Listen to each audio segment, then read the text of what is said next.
It was late September of 2022 when I booked a small Airbnb house on the edge of a quiet town in northern Oregon. I had been driving cross-country for work, and I just needed a cheap, quiet place to stay for 3 nights. The listing had only a few photos. A single-story wooden house with pale yellow walls, surrounded by tall grass and pine trees. It looked slightly old but clean enough. The host's name was Dylan, and his profile didn't have a picture, just a default blank icon. Still, the reviews were positive enough, mostly saying it was a peaceful stay and a bit isolated. That didn't bother me. I wanted isolation. I arrived just before sunset after driving for nearly 10 hours. The dirt road leading to the property was narrow and bumpy, winding through thick woods before opening into a clearing where the house stood. It was smaller than it looked in the photos, more like a shack with chipped paint and a sagging front porch. The door had a keypad lock and the code worked fine. Inside, it smelled faintly like bleach mixed with something damp, almost like wet wood. The interior was simple. 1 bedroom, a small kitchen, a living area with an old couch, and a bathroom that looked recently renovated. Everything was clean, though not new. The lights were a bit dim, and the wooden floor creaked under every step. There were no personal touches. No books, no decorations. Just bare walls and a few mismatched pieces of furniture. I remember thinking it felt more like a storage cabin than a home.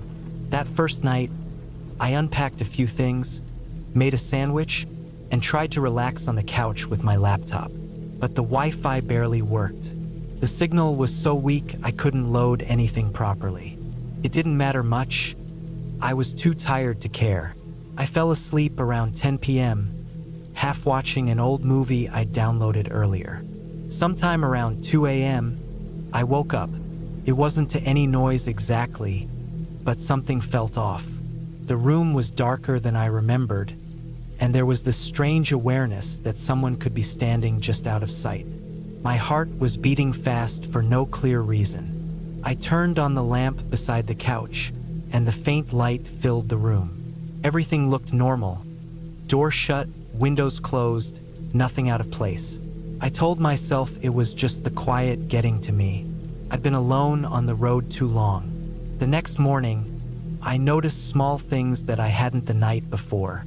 There were scuff marks on the floor near the back door, as if heavy boots had scraped there recently. A folded blanket that I hadn't touched was now lying open on the floor beside the couch. I assumed maybe I kicked it off in my sleep. Still, something about it felt wrong. The air inside the house was oddly stale, even though I'd left a window cracked open. I spent most of that day out, drove to town, grabbed some food, and walked around just to stretch my legs. When I got back near sunset, I noticed something strange about the front door. It looked like it had been closed but not fully latched. I was sure I had locked it before leaving. The keypad made a beeping sound every time it locked, and I distinctly remembered hearing it that morning. I tried convincing myself maybe I'd been in a rush.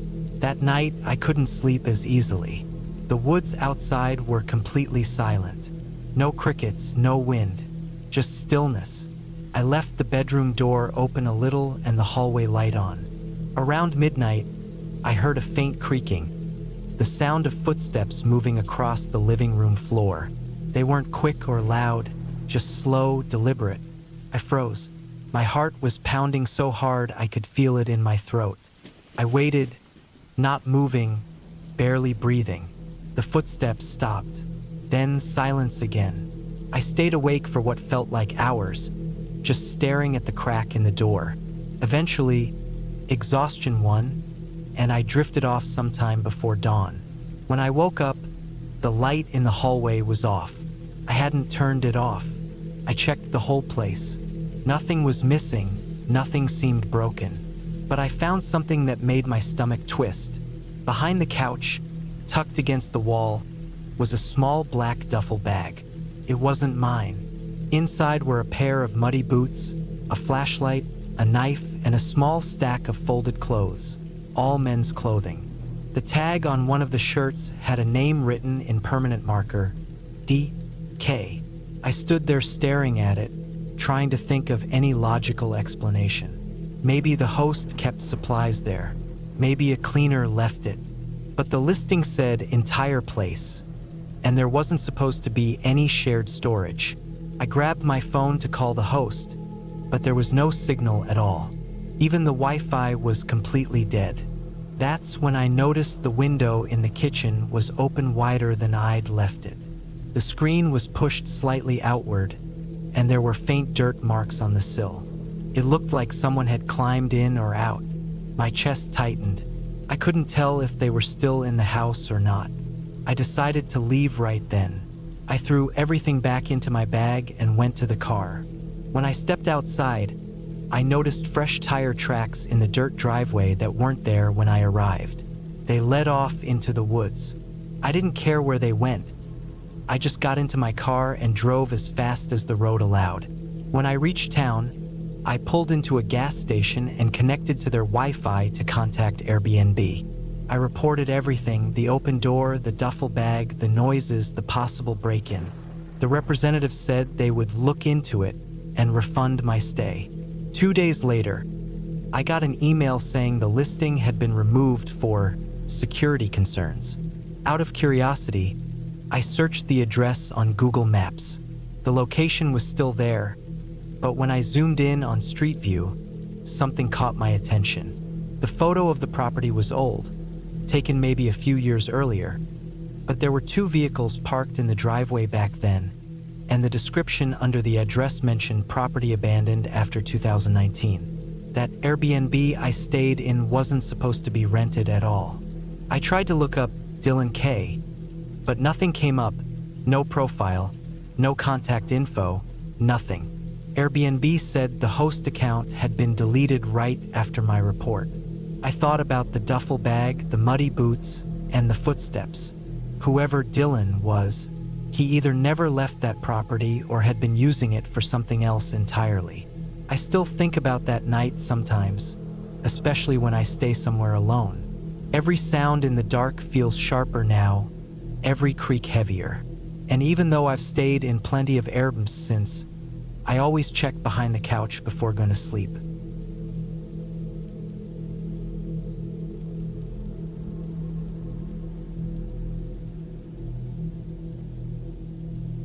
It was the summer of 2022, and I booked an Airbnb for a short trip to a small town in Oregon. I had been feeling worn out from work, from city noise, and from the kind of routine that slowly eats away at your energy without you realizing it. The Airbnb listing looked perfect: cheap, quiet, and just a few minutes from a lake.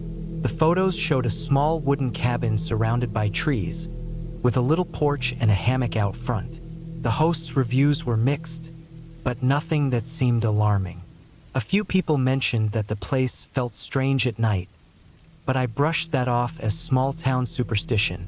I arrived in the late afternoon. The drive had been long and empty, mostly through stretches of forest where cell service dropped to zero.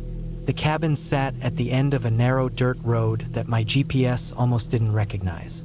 It looked older than in the pictures, maybe because of the grayish color of the wood or the overgrown grass around it. The windows were small, and one had a crack in the corner that had been taped up. Still, it was cozy enough inside: small living room, kitchen, 1 bedroom, and a bathroom with a weirdly loud fan. Everything smelled faintly like damp wood and cleaning spray. There was a small guest book on the coffee table. I flipped through it and saw a few notes from other visitors. Most of them were short, just "great place" or "peaceful stay." One entry from a year earlier said, "Didn't sleep much. Too many noises outside." Another said, "Loved the cabin, but heard someone walking on the porch at night. Probably an animal." I smiled at that one, trying to ignore the thought that this place was isolated enough that hearing footsteps could mean something else entirely. That evening, I unpacked my things, cooked some pasta, and sat outside on the porch. The air smelled like pine and damp soil. The woods behind the cabin stretched out far enough that I couldn't see where they ended. I remember how still it felt. No wind, No rustling leaves, not even the sound of insects, just complete silence. When I went back inside around 9, I locked the door and shut all the windows. The cabin didn't have curtains thick enough to block the dark completely, so I could still see faint shapes from outside whenever headlights passed by on the distant road. Around midnight, I woke up to a sound. It was faint at first, something like footsteps on gravel. I thought maybe it was an animal, maybe a deer, but the sound got closer, slow, uneven steps, the kind you only hear when someone's trying to walk quietly. I lay still, listening. The footsteps stopped near the porch. The boards creaked once, then silence. I waited a full minute before sitting up. My heart was pounding so hard that I could hear it in my ears. I reached for my phone, but there was no signal. I told myself to stop imagining things. I got up, went to the living room, and looked through the front window. It was dark outside, too dark to see much. The porch light had flickered out earlier, and now the only thing visible was the faint shape of the hammock moving slightly, like it had just been brushed by someone. I stood there for a long time until I convinced myself it was the wind. Then I went back to bed. The next morning, I walked around outside to see if I could spot any tracks.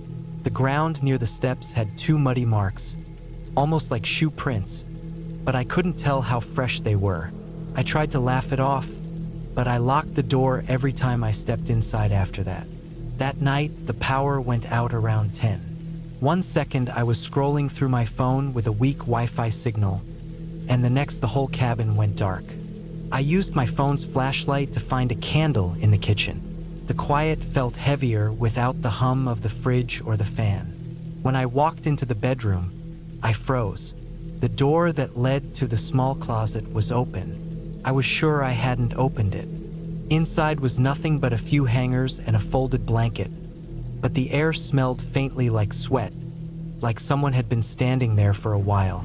I closed it and pushed a chair against the doorknob, even though I knew how ridiculous that looked. It was hard to sleep after that. Every few minutes, I thought I heard faint tapping, like someone lightly knocking on the wall from outside. Once I even heard what sounded like breathing close to the window. I stayed completely still, gripping my phone, waiting for it to stop. Eventually, exhaustion took over. When I woke up around 6, the power was still out. I decided to pack up and leave. I didn't even bother to shower or eat. When I opened the front door, something caught my eye: muddy footprints leading from the edge of the woods straight to the porch. There were at least 3 sets, all different sizes. One of them looked like a boot print, another like a bare foot. The ground was still damp from rain, and I could tell the prints were fresh. My car was parked about 15 feet from the cabin, and I ran straight to it. As I turned the key in the ignition, I saw something that made my stomach twist. Behind the cabin, barely visible between the trees, was an old shed I hadn't noticed before. The door was slightly open, and a thin line of muddy prints led straight to it. For a second, I thought about calling the police, but my phone still had no service. I drove until I hit the main road, and only then did I stop to breathe. Later that day, when I finally got signal, I looked up the property again on Airbnb. The listing was gone, completely removed. I searched the host's name, but it didn't appear anywhere. Out of curiosity, I tried finding the cabin on Google Maps. The location pin was still there, but when I zoomed in, there was nothing but a patch of overgrown trees and a collapsed structure, like it had been abandoned for years. I never went back, and I never found out what happened there. But sometimes, when I can't sleep, I still think about those muddy footprints, how they weren't leading away from the cabin, but toward it. And every time I scroll through Airbnb now, I read the reviews more carefully. Not for the stars or the compliments, but for the small sentences people leave behind when they don't know how to explain what they saw.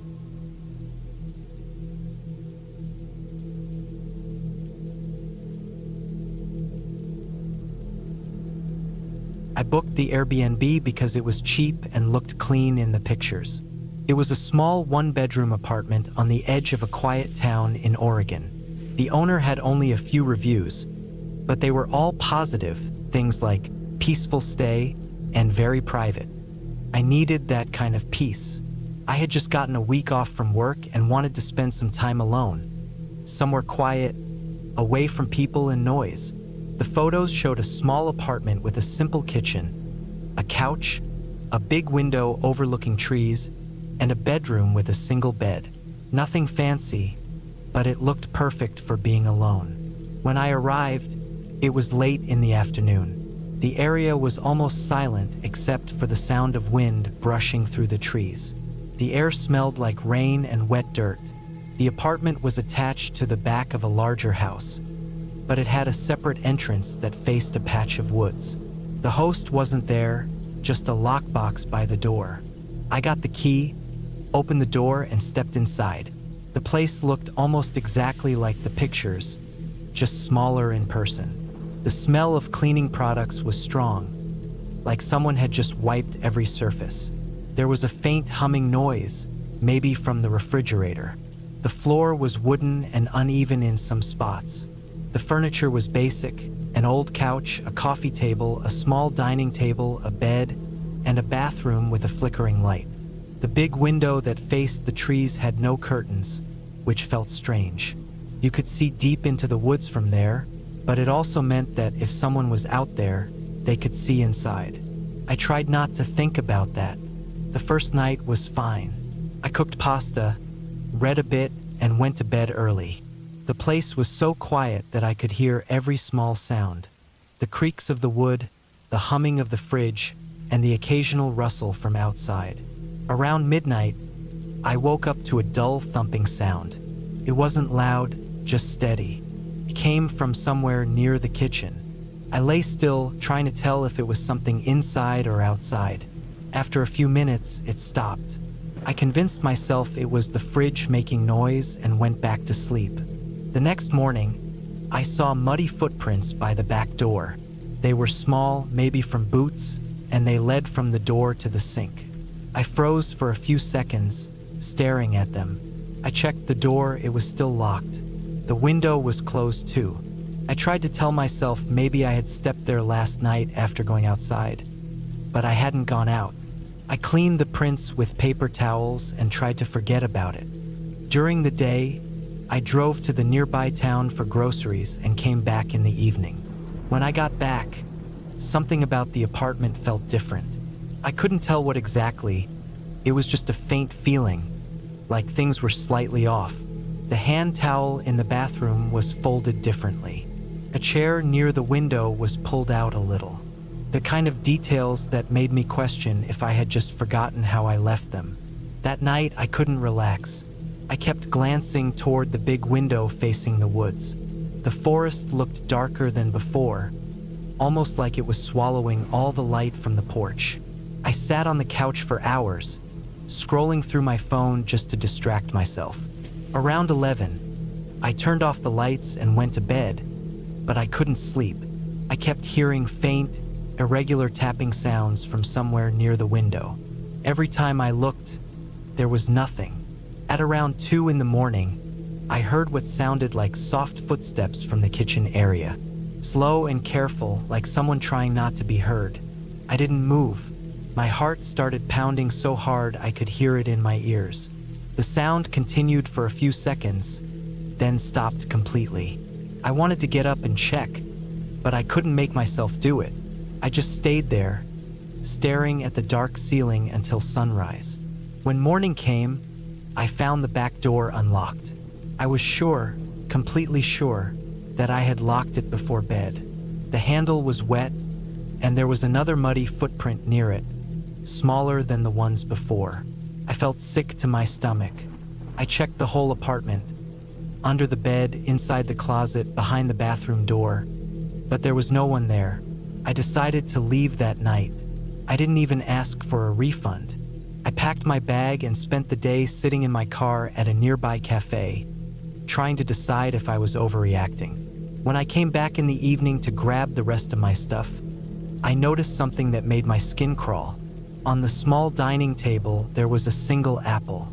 It wasn't there before. Next to it was a folded note. It said nothing except a time, 12:45. The handwriting was thin and shaky. I didn't even touch it. I grabbed my bag, locked the door, and left. I drove for hours until I found a cheap motel 2 towns away. I stayed there that night, barely sleeping. I kept thinking about how whoever had been inside the Airbnb had a key. There was no sign of forced entry. The lockbox code must have been used. The next day, I reported it to Airbnb. They said they'd contact the host and look into it. A few days later, I got a short email saying the listing had been taken down. No explanation. No follow-up. I tried to look up the address again, but it was gone from the site. 2 weeks later, I got a call from an unknown number. I didn't answer, but it went to voicemail. The message was nothing but silence for a few seconds, then a faint sound, like someone breathing, and then 3 soft knocks before it ended. I blocked the number and deleted the message, but I never forgot that sound. Now, whenever I stay anywhere that isn't my home, I check every lock 3 times. I push furniture against the doors. I even tape paper over windows at night, because the scariest part wasn't what I saw.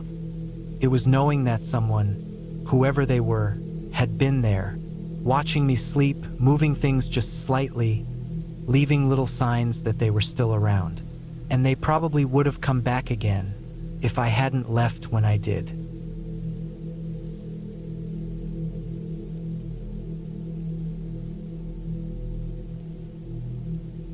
It was early September 2021.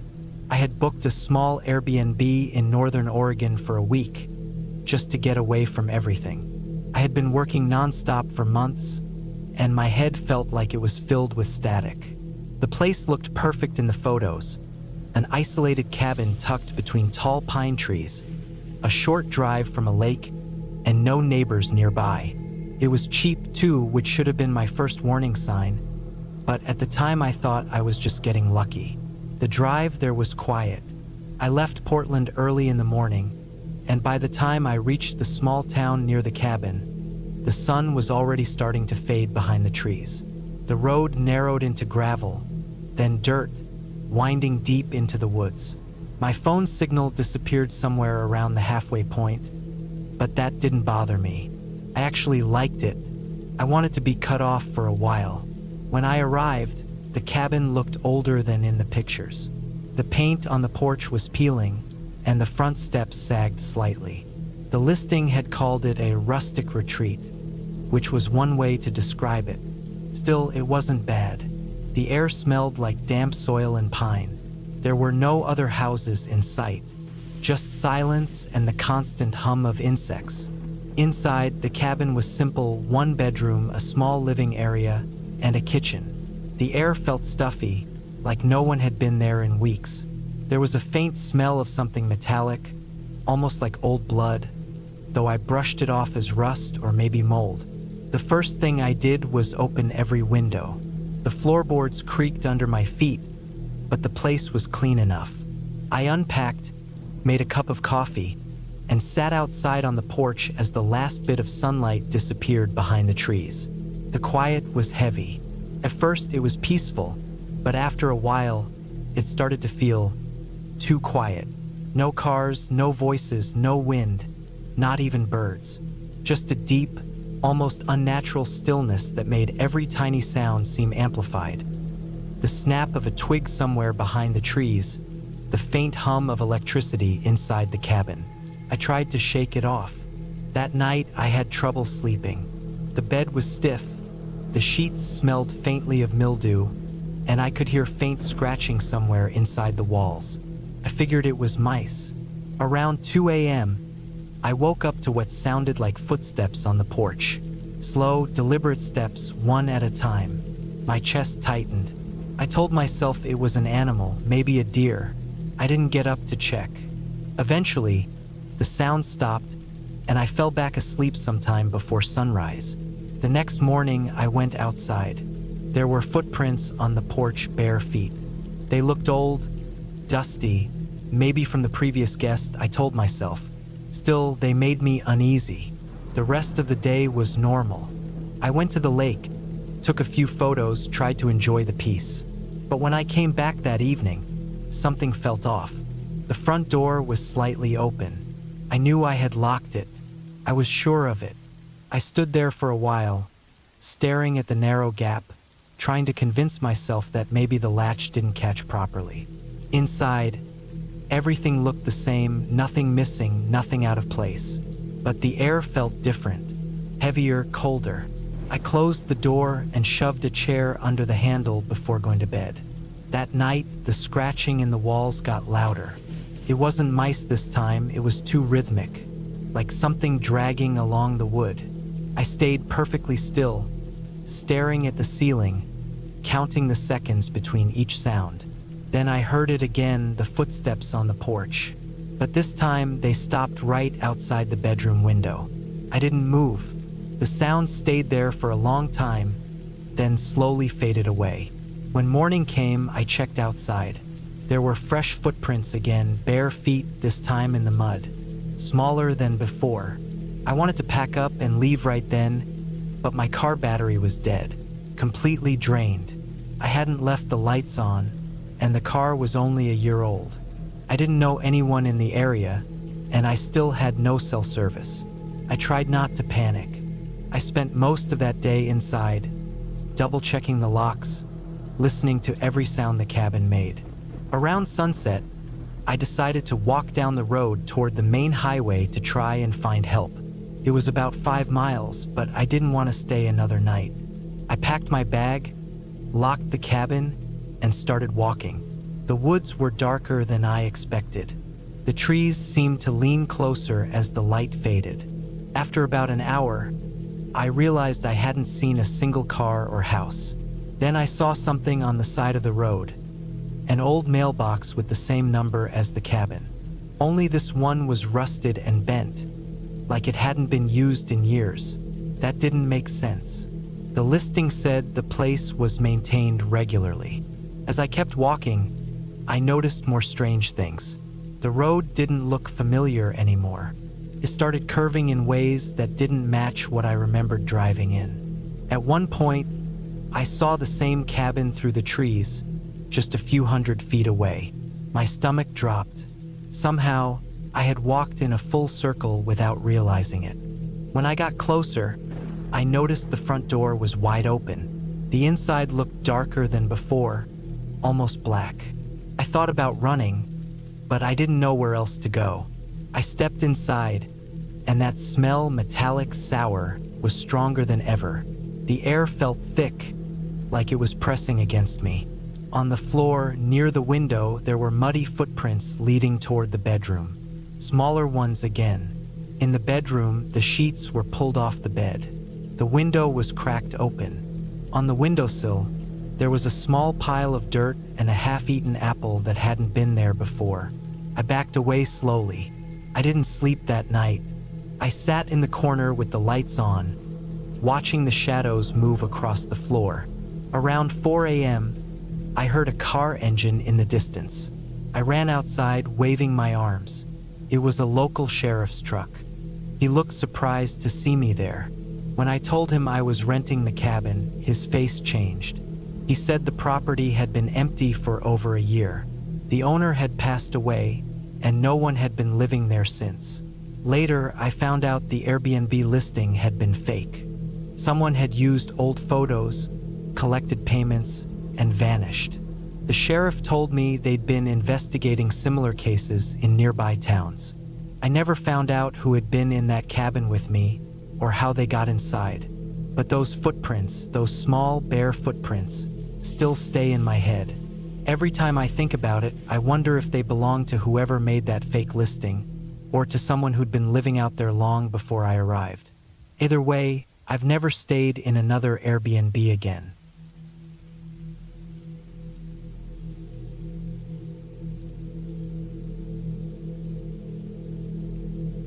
It was September 2021 when I booked a small Airbnb cabin in northern Michigan. I had been working remotely for months, and I wanted a quiet place to clear my head. The listing looked normal: plain photos, wooden walls, a small deck, a lake about a mile away. It had a few reviews, nothing suspicious, though I did notice one said strange energy about the place. I didn't think much of it. People say stuff like that about old cabins all the time. The host, a man named Alan, didn't have a profile picture, just a generic gray icon. His message after booking was short, telling me where to find the key box and that he wouldn't be around. I liked that. I didn't want to deal with anyone. I just wanted to write, eat, sleep, and not talk to people for a few days. The drive took nearly 6 hours. Most of the trip was through dense forest and long, empty roads. Cell service dropped an hour before I got there. The GPS glitched for a while, and I ended up missing a turn, adding another 20 minutes. When I finally reached the cabin, I felt an odd mix of relief and unease.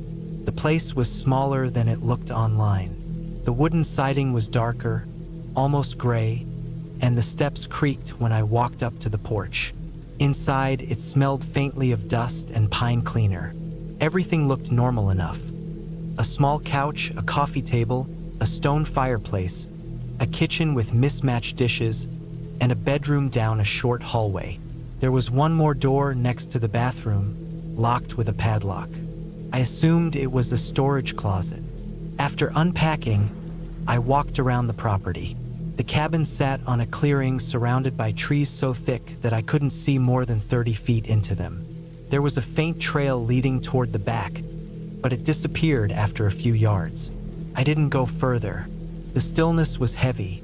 No birds, no insects, nothing. Just the sound of the wind moving through the branches. That night, I tried to relax. I made some pasta, poured a drink, and read a bit. The cabin had an old radio, the kind with static that never fully clears. I left it on for background noise. Around midnight, I went to bed. The bed was fine, though the mattress was lumpy and the sheets smelled like detergent that had sat too long in the machine. Sometime around 2 a.m., I woke up. It wasn't a sound that woke me. I just opened my eyes and felt alert, like I'd been pulled from sleep. The air inside felt cooler than before. I looked toward the door. The small hallway light I'd left on was flickering faintly, casting moving shadows on the walls. I told myself it was probably just faulty wiring or a loose bulb, but then I heard something else. It was faint, like a low scrape, coming from the other side of the wall near the locked door. I froze, listening carefully. It stopped, then started again. A slow, dragging sound, like something heavy being moved across wood. I got up quietly and stood in the hallway. The sound stopped completely. I waited there for almost a full minute, heart pounding, trying to convince myself it was pipes or an animal under the cabin. I turned off the hallway light and went back to bed, though it took a long time to fall asleep. The next morning, the air inside felt damp. I noticed the front door was slightly open. I was sure I had locked it the night before, but maybe I hadn't closed it all the way. I went outside to look around. The ground was muddy from rain the night before, and I saw faint shoe prints near the side of the cabin. Not mine, these were bigger, heavier. They led toward the back, disappearing into the trees. I checked the key box to see if someone might have taken a spare, but it was still locked and sealed. I tried not to overthink it. Maybe the host had come by to check something. Still, I didn't like it. I decided to stay another night only because I didn't want to drive 6 hours back without rest. I spent the day inside, reading, and tried to distract myself. I avoided the locked door, though I kept glancing at it. The padlock was dusty, but I noticed a faint scuff mark near the latch, like someone had touched it recently. When the sun went down, I turned on every light in the cabin. I locked all the doors and windows and kept my bag packed just in case. Around 10 p.m., the power went out. Everything went black instantly. I stood there in silence, hearing only my heartbeat and the faint hum of the refrigerator dying down. I found my phone and turned on the flashlight. The battery was at 34%. The cabin looked different in the beam of the light, smaller, somehow. The wooden walls seemed to lean inward. I checked the windows. Nothing outside, just my reflection and the faint outline of the forest. Then that same dragging sound came again, louder this time. It was right behind the locked door. I could hear it clearly, metal against wood, steady and slow. I didn't wait to see what it was. I grabbed my backpack, my keys, and my jacket. I opened the front door and stepped out into the cold air. I didn't bother closing it. I ran to my car, started it, and drove off the dirt path as fast as I could. The trees closed in on both sides as the headlights bounced over every bump. I didn't look back once. It took me nearly 40 minutes to reach a main road. When I finally got cell service, I pulled over and called the Airbnb number. The person who answered told me the listing had been deactivated a few days earlier because of a local issue. They didn't explain what that meant. I asked about the owner, Alan, and the rep said they'd been trying to contact him but couldn't reach him. I told them what happened, every detail. They said they'd send someone to check the property. 2 weeks later, I got a message from Airbnb asking me to fill out a survey. I ignored it, but curiosity got the better of me a few months later, and I searched for the cabin again. It wasn't listed anymore. When I looked up the address on Google Maps, the satellite image showed nothing, just trees. No road, no clearing, no cabin. I don't know what happened to that place or who Alan really was, but sometimes, when I drive through wooded roads at night, I still think about that sound, that slow scraping noise behind a locked door, and how close it had sounded.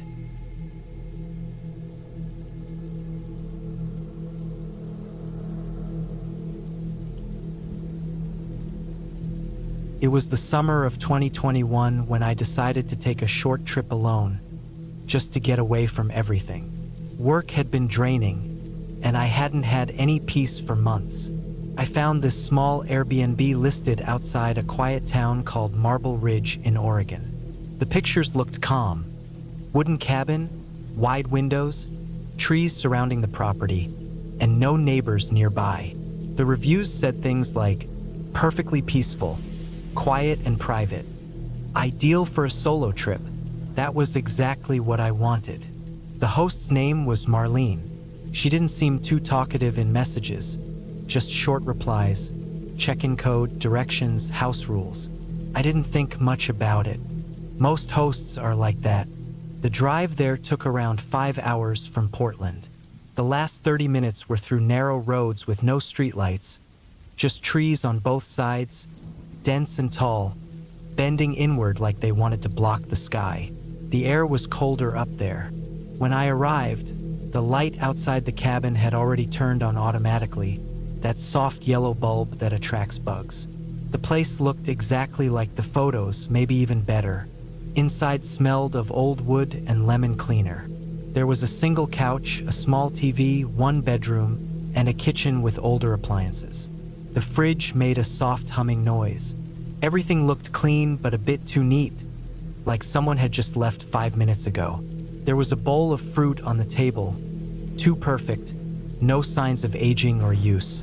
I assumed it was just decoration. I unpacked, showered, and sat outside on the small porch for a bit. The forest behind the cabin was thick. I could hear the occasional crack of branches and the distant sound of water, maybe a creek. When the wind blew, the trees would creak against each other, almost like they were whispering. I felt good though, calm. The kind of silence you can't get in a city. Around midnight, I went to bed. The room was colder than the rest of the house, even though the windows were closed. There was a small vent near the ceiling, maybe the source of the draft. I pulled the blanket tighter and stared at the ceiling for a while. The sound of the fridge, the ticking of the wall clock, and nothing else. Eventually, I drifted off. Sometime in the middle of the night, I woke up without knowing why. My phone screen said 3:17 a.m. I didn't hear anything specific, but I had that strange feeling of being awake because something was off. The air felt heavier. I turned my head toward the doorway. The door was slightly open. I was sure I had closed it before sleeping. The hall outside was dark except for a faint light coming from the living room window, probably moonlight. I stared at the doorway for maybe a full minute, trying to convince myself I'd just forgotten to close it. I eventually got up, went to the door, and shut it fully. The latch made a small sound when it clicked. I went back to bed and tried to sleep again. I kept hearing the soft hum of the fridge in the distance and another faint sound, like floorboards adjusting under weight, but I told myself it was just the cabin settling. The next morning, I woke up early. Sunlight came through the blinds. The door was still closed this time, so maybe I had imagined the whole thing. I made some coffee and sat outside again. That's when I noticed something strange. The dirt near the porch steps had fresh footprints. Not mine. These ones were bigger, flatter, and led around the side of the cabin. There had been no rain or wind that night to cause that much disturbance in the dirt. I stood there for a minute looking around. Nothing moved in the trees. Everything was still. I brushed it off, thinking maybe they were from the host or a maintenance person who came earlier. I went for a short walk down the gravel road later that day. The area was so quiet, I could hear my own footsteps echo. I didn't see a single car or person. Even the birds sounded distant. On my way back, I noticed that one of the windows in the cabin, on the opposite side of the porch, had a curtain slightly parted. I hadn't opened any curtains myself. I looked closer and saw my own reflection in the glass, but behind it was just darkness. That night, I double-checked every door and window. I locked them all. I even pushed a chair under the front doorknob just in case. Felt stupid, but it gave me peace of mind. I kept a kitchen knife on the bedside table, more out of paranoia than fear. Around 2 a.m., I woke again, this time to an actual noise. A soft click, followed by a slow creak, came from the living room. I froze in bed, holding my breath. The air felt completely still, no fridge hum, no outside sounds, just silence. Then came another noise, a slow drag, like something being moved across the floor. I didn't get up right away. I stayed perfectly still, listening. My heart was hammering so loud I could feel it in my neck. After what felt like forever, I reached for my phone and turned on the flashlight. The moment I did, the noise stopped.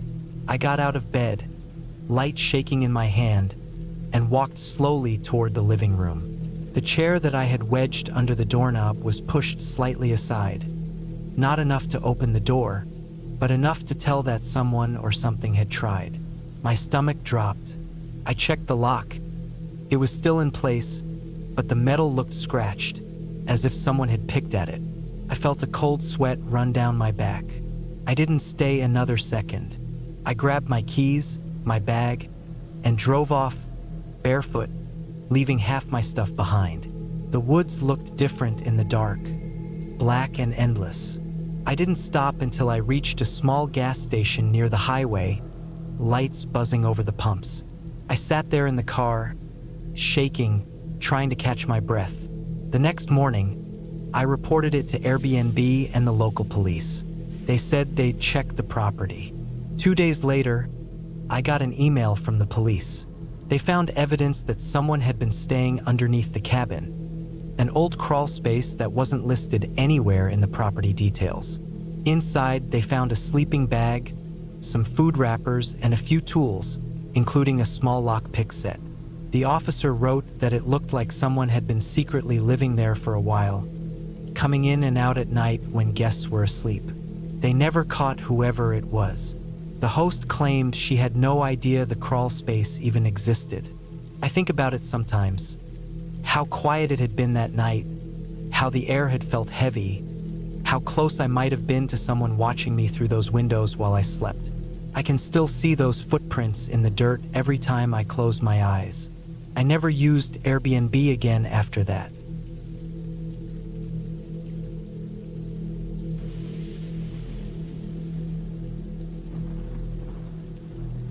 It was early September 2019 when I booked an Airbnb in Northern Oregon for a short weekend alone. I was 29 back then, working long shifts as a medical technician, and I wanted a quiet place to breathe for a few days. The listing was for a small cabin-style guest house behind someone's main property, surrounded by tall pine trees and close to a river.